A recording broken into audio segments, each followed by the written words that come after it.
Hello everyone, welcome back to the channel. Today we want to talk about, or today it's not so much we, it's rather just myself. I want to talk about the iPhone 11 Pro Max. I got it in a little protector over here, in a case from the Netherlands. I'm gonna have to look at that. It's called DCDD. It's a fantastic case, but today we don't want to talk about the case, but we're going to talk about the phone. That's the iPhone 11 Pro Max, as I already mentioned before. I've been having that for, I think, like since the beginning of November, and it has been basically my daily driver. I mean, I've been switching with the Xiaomi Mi Note 10 for a couple of days, and I've been using the Asus ZenFone 6 as well at the same time.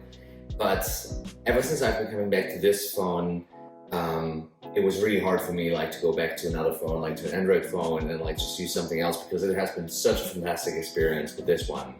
So I just want to talk a little bit more about this one, because obviously at this point there's like a million reviews out there. And again, as I mentioned to you in the first video, today is just about, my channel is just going to be more about my kind of experience with the phone and very subjective kind of views on that. And, telling you what I like about the phone and a couple of things that I feel like can still be improved, because generally speaking, this is really like a fantastic phone already, and it's hard to top. Now, starting to have this whole kind of channel, obviously the discussion about Android and iOS has to be mentioned as well. I've never been a kind of a strong evangelist for one or the other side. I think iOS has its huge perks, it's a fantastic kind of system, but I really do appreciate Android as well, and how far it has come over the last years, basically. I mean, from the very first Android to where we are right now. Recently, one of the channels out there has been talking about the fact that you can't really be it's really hard to be such a hardline about one of the other systems, because at this point both are just very well thought through, basically. Anyway, the funny thing is coming back to an iPhone device, or an iPhone, I'm always I'm really I really appreciate the kind of experience, which is interesting, because the first iPhone that I had was the iPhone 3GS. That was insane when I got it at first. That was back in Singapore, and I got it. It was very expensive, and I was the experience coming from a Nokia to this one was just bizarre. Having the kind of glass screen and the capacitive kind of touch, it was incredible. But more to that later, because I want to make another video on the kind of iPhone experience, or the Apple experience I had in terms of smartphones over the past, coming up to 10 years, which is crazy. Not quite, but almost. So today about this one, right? As I said, I've been using it for about 3 months now, almost 3 months, and it has been a fantastic device. The last iPhone that I had was the iPhone 10, I guess that's what you're supposed to call it, iPhone X. I got that one, the iPhone 10, I got it right when it came out, and again, I was absolutely blown away. I thought it was a fantastic device. I then passed it on to my girlfriend, and then I've been using several different Android devices in between, and now I got this one.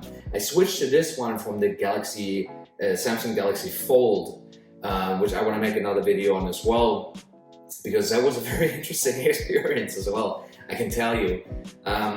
But then I got that one because it was just such a versatile device. I knew I could use it on my travels and on a daily basis because of the work. What I didn't know, because obviously I've been seeing some reviews, but I didn't know that they've been really working hard. This was one of the first things that I experienced on this one, apart from obviously the kind of camera back here. They've been working hard on a battery life, which has been fantastic. I'm absolutely blown away by the battery on this one, because obviously there has been a couple of other Android devices at this point which have been doing phenomenally well with battery life, specifically talking about Huawei devices. Even like, you know, other devices, but like when I had the Huawei P20 Pro, it was a P20 Pro, you know, a while back, I was like, this is fantastic, like in comparison to my iPhone or whatever. And you know, now the latest one, then the Huawei Mate 20 Pro, and then the P30 Pro, which has been incredible, you know, like in terms of battery life. And then coming to this one and seeing like that they have been, you know, doing such a good job like increasing the battery life, like and really like the kind of battery management as well, which is nice. Having said that, like it is a little bit more bulkier as well. Like it is a little bit thicker, but as so many other reviewers saying, I really don't mind this. This is fantastic. I really don't care because I'd much rather have a little bit of a bigger phone, like a little bit of a thicker phone, than having a very narrow, like little tiny device that, you know, you can barely use a day. And that's too bad because the iPhone SE, for instance, you know, the other kind of the small iPhone devices, they're gorgeous and I love them, but the battery life has never been like so good. So this time around, this is the big one. It's a little bit fatter, so to say, but the battery like absolutely makes up for it. Now, I've written down a couple of points about the iPhone that, you know, a couple of ones that I really like and a couple of ones that I don't like, you know, like 5 points on each side that I just want to mention to you guys, because I don't think, you know, I have to explain the iPhone or anything because everybody, you know, knows the iPhone at this point. Honestly, like having moved back to Germany, it's bizarre, like, you know, Berlin specifically, it's like seeing everybody using like, you know, iPhones. It's just incredible. So like, it's not that, you know, there's anything more to be said about like iPhones in general. I just want to tell you what I like about it. Now, as I already mentioned, first thing that I saw like when I started using the phone was like really battery life. I was just very amazed by it. It's so fantastic because like traveling, you know, around and, you know, being on business, different trips and whatever, it's just so nice knowing that you never, like literally never have to worry about like the battery running out on a normal day. And I'm using it quite extensively as well, you know, that means something like, you know, ordering taxis over the app, like, you know, checking tickets on the phone, checking maps, writing emails, you know, instant messaging constantly, obviously taking a couple of pictures, maybe, you know, just not too many calls, but like 1 or 2 calls or whatever. Battery has been phenomenal. Absolutely love it.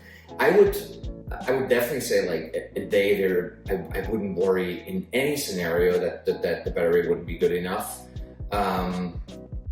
And then I even had like days that I use it for, or like situations where I use it for like 2 days, like easily so actually. So a fantastic situation. Now, the second point about that, what is interesting is because one thing is obviously the battery. The second thing that has been a massive improvement from my perspective over the last iteration of the iPhone is the charging speed. Like, it's not like that they give like the, you know, one of those 50-watt charging bricks with it or whatever, but it's a fast charging charger, so to say, right? And that works pretty well. Like I couldn't tell you a specific number, but like it seems like the phone's charging so much faster at this point. I mean, I easily get it like filled up within 1.5 hours or whatever. Like even if you just plug it in the morning and have it plugged in for like 30 minutes or whatever when you take a shower and like get prepared, or, you know, have breakfast, shower, whatever, it's fully charged again. And then, you know, even if it's just at like whatever 85%, it's gonna be like lasting you the whole day. So charging has been a massive point of improvement, at least from my perspective as well, for this phone. So this is something that I'm really happy about. Now, I'm not even at the negative points right now, but when I'm thinking about it, another thing that's, you know, not ideal about this one, because we're, you know, just talking about what's good and bad about this phone, is the unfortunate part that this one has still like the Lightning port, which is ridiculous. By the way, I'm recording this right now with the iPad Pro, the 2019 iPad Pro.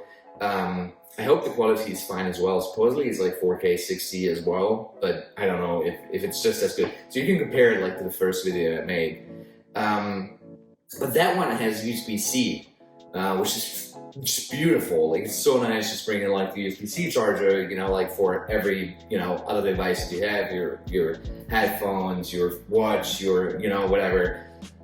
And it's just such a bummer that this one still has the lightning port. Well, it works for the AirPods as well, but you know, that's the only kind of upside of that. Anyway, two things, battery life and the fast charging that the phone has. Those are like two things that I really like about it. The third thing that, I mean, you obviously gotta have to say is the camera. The camera of this phone has just been absolutely phenomenal. As I said, you know, like there's so many other phones out there. There's the Pixel phones, which make fantastic pictures. There's Huawei phones, which make like great pictures. I mean, make like nice pictures, like especially at the nighttime. There is, I mean, Xiaomi devices, you know, make beautiful pictures. Samsung devices make fantastic, the top-notch devices, S10, S10 Plus and stuff. But the overall kind of composure of like, especially the three different camera modules that they have, the wide, ultra wide, and telephoto lens, in combination having like a very cohesive kind of quality of all these three cameras is incredible. You know, I'm not putting any, I wouldn't want to put shade on the Huawei phones or whatever. They do fantastic, they make fantastic pictures. Just like the overall quality when it comes together, like combining video, combining photography, you can just really count on this camera, right? And I mentioned earlier that I've been using the Xiaomi Mi Note 10 in between, you know, ever since getting this one, which has like 108 megapixel Samsung sensor, which I'm gonna make a video on as well. That is a great sensor that does take good pictures, but you know, the Samsung phones, the Galaxy Fold, the S10, they do make great pictures, but in terms of like consistency, it just has been a very very good camera. And you know, I don't want to be one of those people that's like, oh, the iPhone camera, just the back camera, always out there. Unfortunately, it isn't. Not unfortunately, but it is just a very good camera. It's just a fact. So, you know, no doubt about that. Camera obviously shooting like at 4K, 60 frames per second. It's literally, I mean, you saw in the first video, you know, and that was like not the very best lighting situation, wasn't the best lighting conditions there. But outside, like if you're, you know, in the light or whatever, it's just incredible. The smoothness, there's no stutter. The way like it, you know, differentiates between like dark and light spots. It's just incredible. It's beautiful. And now obviously with the improvements in like, you know, the night mode as well, which has just been phenomenal. I've been taking pictures like in cities at night skies, night lights, whatever. Does a very, very good job on that. Obviously, not to be compared with like the Huawei dark mode, you know, with the was that RYB sensor like that pulls in so much light, but it does it in a very natural way. Now we got the camera, we got the battery, we got the fast charging. The other thing that I really like about this phone is the screen. Just to make this very short, I mean it's an OLED screen. We know that has a light emitting diodes which work fantastically well. It's a Samsung screen as far as I know. And what I just feel like ever since I've been using the iPhone 10 as well is like that the way they adjust the color accuracy is so comfortable to the eye. I'm currently using the Samsung Galaxy A90 5G as well. It has a beautiful screen, but it's a Samsung-like AMOLED screen. It's like right in your face, right? The Asus Zenfone 6 with the LCD screen. Actually, at this point, it's hard for it to like keep up because the quality is just, you know, it's a fantastic LCD screen, but it can't quite keep up with these fantastic with these OLED screens anymore because, you know, the colors are just so punchy and it's just so good. But what iPhone and Apple does so well is the fact that it's not so in your face, it's just like, it feels very natural. And that is something that I very much appreciate because when you look at it on a daily basis, there's no strain to the eyes, like the colors just come across very natural and this is just very enjoyable. The only thing I would say for that is like, it's funny because like I've been using the Tolino app for instance, which is an ebook reader app, and it doesn't support, you know, proper AMOLED dark mode for literally any app, every app, right? It does it for a lot, and dark mode has been really nice. Like, I really appreciate that on the eye. Not everybody does, but I really do like it. And there are some apps that don't support it like natively at this point, or, you know, properly at this point. But apart from that, the screen is fantastic, right? So I really like that. And then the fifth point about the iPhone, you know, it's just the fact that it freaking feels good. It's so weird, and it really, in a way, is annoying to say, but the iPhone is just like, it's really nice to play around with on a daily basis. I mean, you know, let's just be real. Like, the phone is something that you use, you know, so much on a daily basis that you're around like the whole freaking day, and pulling out the iPhone of the pocket, you know, out of your bag. It's just every time you pull it out, you work on it. It's a joy. It's very smooth. It works just very well. And again, like, especially in comparison to like me having used, you know, Android phones for quite a while, and always on and off again. And when I use an Android phone, again, like at this point with Android 10, they've become fantastic. Like, really, really good devices, really enjoyable to use. But I wouldn't even be able to put my finger on it, on it like specifically, but iOS and the Apple ecosystem has created a way that, you know, makes it so simple to use it, and that's very enjoyable, right? I mean, that does have its downsides as well in terms of, you know, being able to, you know, open certain documents when you see them via email. So, you know, there's restrictions to it. I mean, no doubt about that. But the funny thing is, like, 90% of the day of what you're doing on the phone, it just works very smoothly on the iPhone. And this is something I very much enjoy about the iPhone. This is why I like very often come back to it as well, just because of that ease of using it. So those, I think, are the major kind of points, major plus points that I feel about the iPhone. I mean, some of them are very much about like the iPhone 11 Pro and 11 Pro Max, but many of them are just about like the iPhone in general as well. Even if you're buying like an iPhone, you know, 8 or whatever right now, I think like the experience is very much the same still from a pricing standpoint, which I guess, you know, makes sense to get that as well. Having said that, you know, that's one of the negative points like that comes straight to the mind is the pricing, obviously. I mean, the pricing unfortunately is still like absolutely insane. However, I guess in the defense of iPhone, you gotta have to say that, you know, at this point there's so many, like especially the top-notch Android phones that are like very much up there in terms of like the iPhone pricing as well, right? Probably not quite as expensive, but pretty far up there, right? If you looked at the Samsung S10, if you looked at the P30 Pro, the Mate 30 that you know, just the Mate 30 Pro that just came out, if you you look at other of the kind of top-notch, the Sony phones, all of them are like pretty damn expensive as well. iPhone has always been the most expensive, and this is something that's obviously a part of contention for people, and understandably so, because I mean, you know, the 512 gigabyte that I have over here for like 1,500, 1,600 euro is quite ridiculous if you think about it. So you really have to make sure that, you know, you, in a way, like, you protect the device or whatever, you make sure you can use it for a long period of time, because otherwise it's hard to justify like such a price for it, especially given that, you know, some of the other phones we're going to be looking at soon, the, you know, Xiaomi's, Oppo's, OnePlus's, or whatever, that you can get them at Redmi's, Realme, I don't know how to pronounce it, that they're like such good values for the buck, at much lower price points. It's tricky. The second kind of point, like negative point that I wanted to mention is like the kind of overall size of the phone.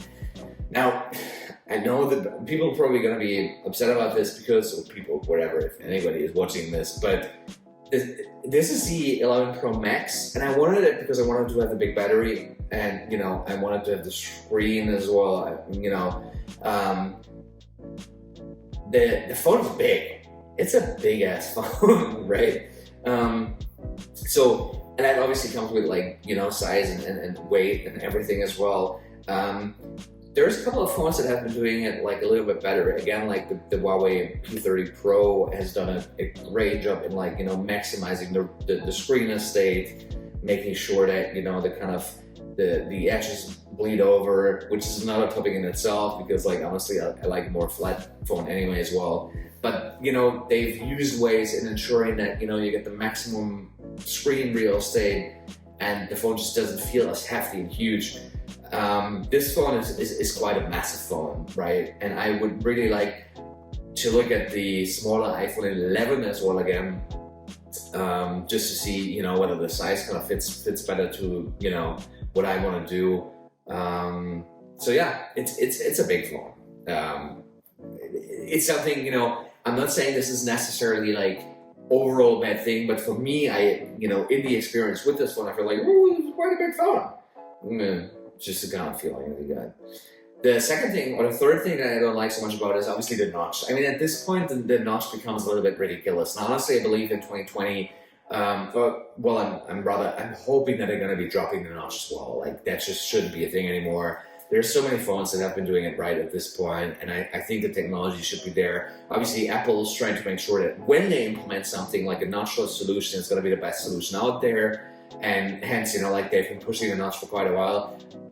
Face ID on this one works like really well. I've never had any issues with it. I know there's some people that like saying, yeah, you know, Face ID could be like, I'm really fine. For me, it has always been good at night. Like, even if you just like glimpse over your bed, it unlocks fantastic. By the way, same with the iPad. Also love it. I know not everybody has the same experience, but for me, it has just been fine.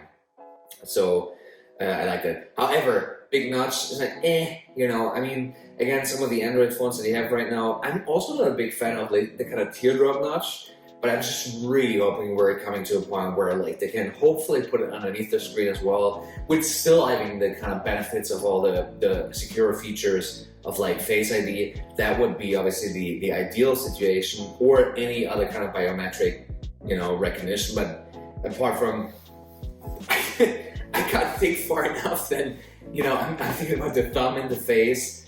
Otherwise, I'm not, you know, innovative enough to think about something else that could be working to, you know, unlock your phone. Palm recognition or something like that. I don't know, like body heat. I don't know, blood type. I don't know. But yeah, the notch is like, at this point, you know. Well, you know, the system overall, I mean, I said like I love iOS and everything, but obviously there are some restrictions to iOS, which is, you know, me switching from Android to iOS. Whenever I go back to Android, I obviously love the fact that I can make like my kind of changes to the system. And the funny thing is, I'm not one of those hardliners that like wants to change them like every time, like, you know, install mods or whatever. It's just nice to, you know, like be able to like drag your kind of apps to wherever you want to put them on the screen, be able to put a widget there, be able to, you know, maybe if you want to like have something in a status bar or don't have it in a status bar, you know, change the clock style or whatever, because some people like analog clocks, other people like digital clocks. And that's something I really like, and this is something that, you know, iOS is just so far behind. I mean, at this point, it's a little bit ridiculous that we have a system that's very much the same from when the iPhone was introduced, in a broader sense. And I think, you know, the Apple guys gonna have to do something about that. So the system is something that if somebody like considers getting an iPhone coming from an Android, that's really something you have to be aware of, that you're gonna be stuck with a system that has been in a way like the same, and it's probably gonna be still the same for quite a while, and you're just not gonna have like the freedom to do what you want to do on a phone. So that has to be something you have to be very much aware of, because that can be a little bit annoying to, you know, somebody that probably switches OSs. And then the last thing is like, that goes very much into the whole kind of system as well. The kind of use of real estate of the screen. Again, like if you pull up the keyboard, just the fact that down here you have like a massive amount of screen, which is just being used for like the language switching button, and like voice control, like you know, voice input for the writing. Like what? It's ridiculous. You got so much screen and there's like so much nonsense over here that you're not gonna be using. It's like, you know, those are things that hopefully gonna be addressed like at one point, or like rather sooner rather than later, because you know that just shouldn't be the case anymore. Now, having said that, those, you know, fine points, those 5 negative points, I mean, I don't like them so much. Overall, I just gotta have to say, the iPhone so far has been a fantastic experience for me. I just really love it. Especially, I think like the biggest points for me are really the camera and the battery life. So for me, it's definitely like a thumbs up. I think this is a fantastic device. I think the same applies though, you know, like for people, if anybody is actually watching my video, I truly believe if you're like in the market for a phone and you're very keen on getting an iPhone as well, I do know that there's like such a you know, there is like this unspoken pressure of like, oh, you're gonna have to have the newest and whatever. Like, it's ridiculous, especially for somebody like myself who's very much into phones. You know, and I just always want to get the newest phones because I'm very, you know, curious about them. I truly believe though that, you know, and again, my girlfriend, she's been using her 6S, what was it called? 6S Max, I guess, like the big one. 6S Plus, sorry, that was the name. She's been using that like for 4 years and it worked perfectly fine. It was a fantastic phone. So what I'm trying to say is, like, if you're in the market for an iPhone, you don't have an iPhone yet, you want to get an iPhone, which again is a fantastic device if you're not so keen on the personalization aspect of things. And if you don't necessarily have to have the best of the best camera, but a decent camera like the iPhone 8, I'm pointing it out over and over again because I think that has a fantastic camera, then just go for that phone. You know, they have like decent offers at this point for the iPhone. You're gonna be able to get into that kind of ecosystem as well, but you know, you don't have to pay the markup for like the very newest phone.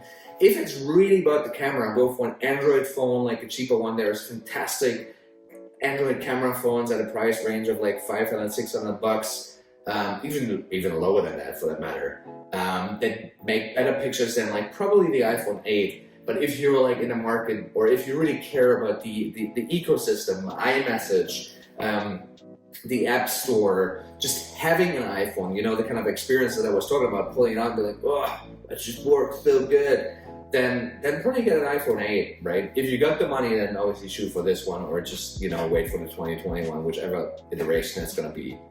Anyway, that was that for the iPhone.